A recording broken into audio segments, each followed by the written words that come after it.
Have any questions, I do want to say Merry Christmas, and also I hope that you will come over and visit us in Europe. I'd love for you to see what our guys are doing in Eastern Europe, Ukraine, and so on. Leader. General, thanks for doing this. I had a couple of quick sort of factual questions and then sort of a broader. First, you mentioned substantial, I think you used the word significant capabilities along the gap between the Baltic states and Poland. Can you be a little bit more precise on what that significant capability is? And then more broadly on Russia, Ukraine. You sort of offered the thought about Russia going to Syria almost as a distraction to get people's eye away from what was going on in Ukraine. I'm wondering if the opposite is also true. Has Russia's increased involvement in Syria taken anything away, do you think, from its activities in Ukraine? Have you seen any lessening of focus on Ukraine, or have you seen the numbers along the border, on the eastern border of Ukraine, stay the same, build up, et cetera? So to the first part, in what we call the Suwalki Gap area, which is that 95-kilometer stretch between Kaliningrad and Belarus, there's a significant or a large Russian training area in Kaliningrad, and there's a large Belarusian training area there in the northwest corner. The Russian SNAP exercises, one of the things that separates us from them is transparency. We comply with the Vienna Protocol. If there's a certain size exercise, you have to invite the other Russians to come be observers.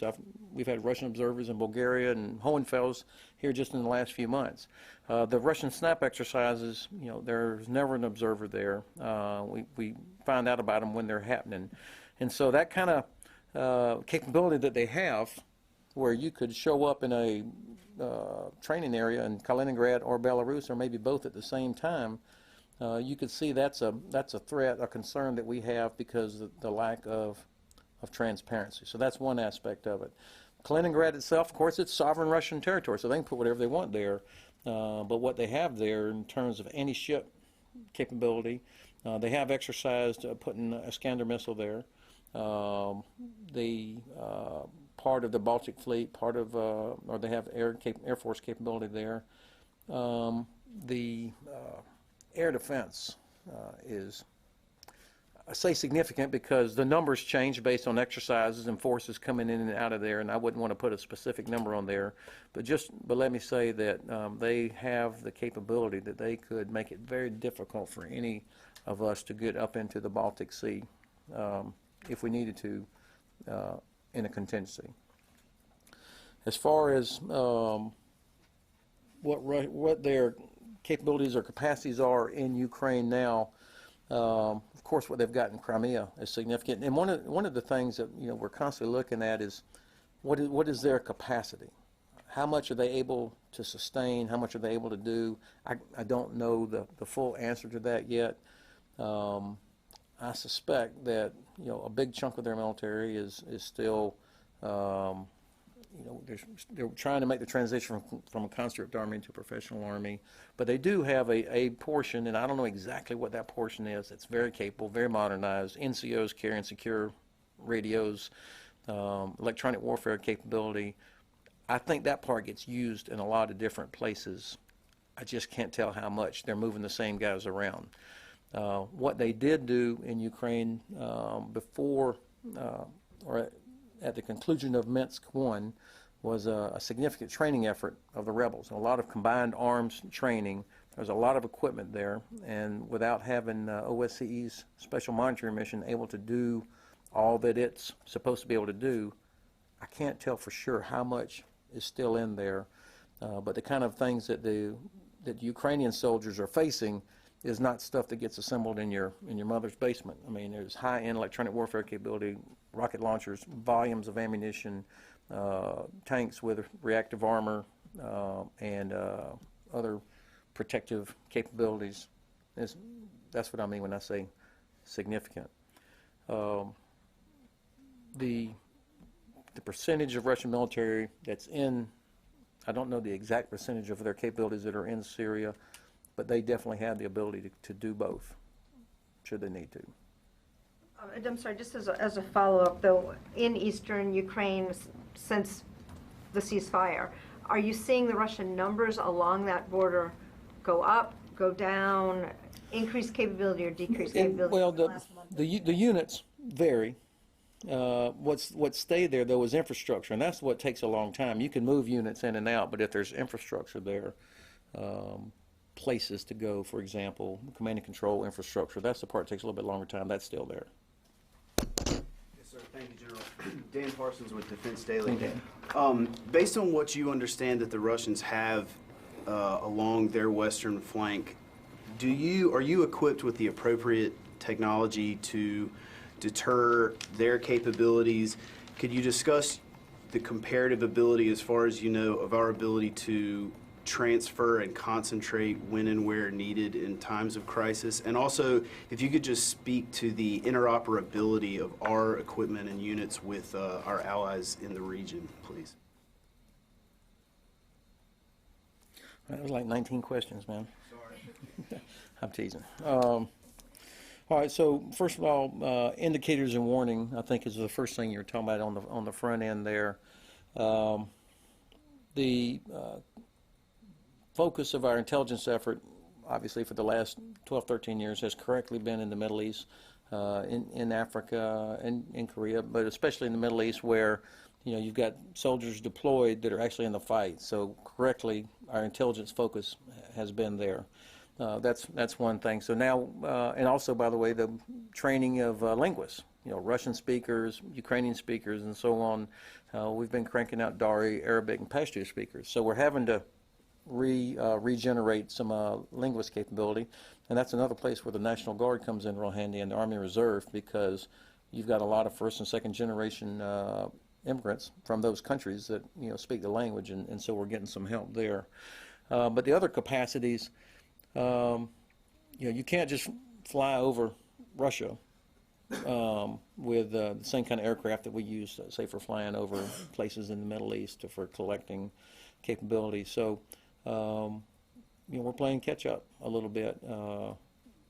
You can feel it. The entire intelligence community is moving out on this, but it does go to capacity and prioritization. And I can feel it every day that the intelligence enterprise, if you will, is adjusting to trying to meet this requirement as well. The second question I think you're talking about really is responsiveness. President Putin, of course, has the ability to move troops inside. He has freedom of movement on interior lines because he's moving inside of Russia, whereas the alliance is moving across multiple sovereign borders between their EU countries, NATO countries in almost every case. But still, it's not quite the same thing. So we do a lot of work on improving that responsiveness. That's what the whole Readiness Action Plan was about, improving the ability of the alliance in that kind of environment to bring together units from multiple countries to be able to move and assemble in a place. So it really is about speed. Speed of identification of what's going on. Are these little green men, or is this a dock worker strike? And there's a lot of aspects to being able to identify that. And it's not just platforms. It's about human. It's about we have soldiers that stay full time in those countries. The second part of speed is speed of a political decision to employ the VJTF, or maybe it's going to be a unilateral or bilateral to bring over our global response force, or to move forward station troops that are already in Europe to an area to prevent something from growing into a crisis. And then it's the speed of assembly. So that's the physics part. How fast can you get soldiers and equipment, either by rail or road movement, to assemble somewhere? So speed is really important. All these exercises we're doing, all the work that the Alliance is doing, is focused on improving speed of recognition, speed of decision, and speed of assembly. That's our best chance to prevent something from growing into a real crisis. Now, obviously, a part of this is interoperability. When I went to Afghanistan, I knew almost a year out I was going to Kandahar. So, and I knew that I was going to fall in on an existing communication structure, a place, and people were coming and going. It was there. Now, when you look at what we have and the Russian use of information, which is kind of the leading edge of we refer to it as hybrid warfare, but they call it new generation warfare. Information is in the fabric of what they do. It's not an add-on thing. It's in the fabric of what they do. So it makes it difficult to tell what's happening. They will not do us a favor of just lining up, tanks on the road like maybe we thought was going to happen 30 years ago. So that means that we have to show up. Units have to assemble on very short notice and plug in and be interoperable. And again, that's what our exercise is about. Part of this is a technology thing that we keep working on, but part of it's NATO standards, NATO procedures. The good thing is that almost all the leaders of all the countries have been together for years in Iraq, in Afghanistan. I mean, I had the huge privilege to work for 3 months under the current, when I was in Kandahar, my boss was the Dutch Army Chief, General de Cruijff, and then it was General Carter, who's now the British Army Chief. Our Chief of Staff, General Milley, had multiple foreign officers serve under him who are now chiefs of their armies. So, I mean, this kind of a network, if you will, of allied officers that know each other is doing a lot to improve our ability. Thank you, sir. Yes. Hi, Jen Johnson with Defense News. I wanted to ask you, General Vi had said that there will be more activity sets put into Europe, and that this is about 2 or 3 months ago. I wondered where you are in the decision-making process in terms of adding activity sets, where they might go, how big they might be, what types of equipment. Mm-hmm. Well, first of all, if General Vi says it, you can take it to the bank. The Army Material Command, I'm an old guy now. When I was young, I did not care anything about logistics. Stuff just showed up. Now I know why it shows up, because people really work hard and anticipate requirements. And the Army has put their shoulder to the wheel on getting us capability back in Europe. So when we say EAS, we're talking about equipment, all the equipment of this heavy brigade, if you will. About 1,300-ish vehicles. That includes about 235, 240 tanks, Bradleys, and Paladin howitzers. And we're going to distribute it, if you will. When it's not being used, it will stay in maintenance facilities, what we call EAS sites, in Estonia, Latvia, Lithuania, and Poland, Romania, and Bulgaria. All of those will be complete by the end of 2016. In fact, ideally by September of 2016. 3 of them are done now. So the equipment, as the 1st Brigade of the 3rd Division wraps up this rotation that they're on right now, equipment is going to be left behind in Lithuania, Romania, and Bulgaria. Those were the 3 places where we were first able to get the maintenance contract set and get it all done.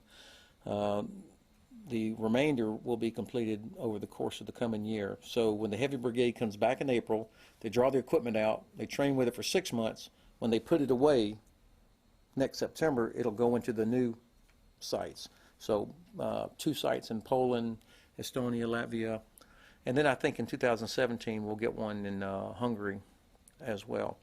So I think that's what he's talking about. But it's when it's sitting for 4 months, after getting rode really hard for about 6 months, it needs to be into a maintenance facility so that it's ready to go when we come back the next time. So that's what he's talking about. So no plans for any additional activity sets coming? Well,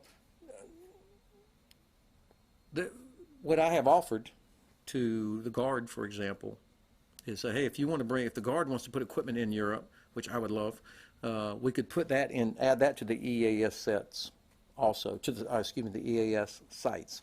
So take advantage of that. Or it may go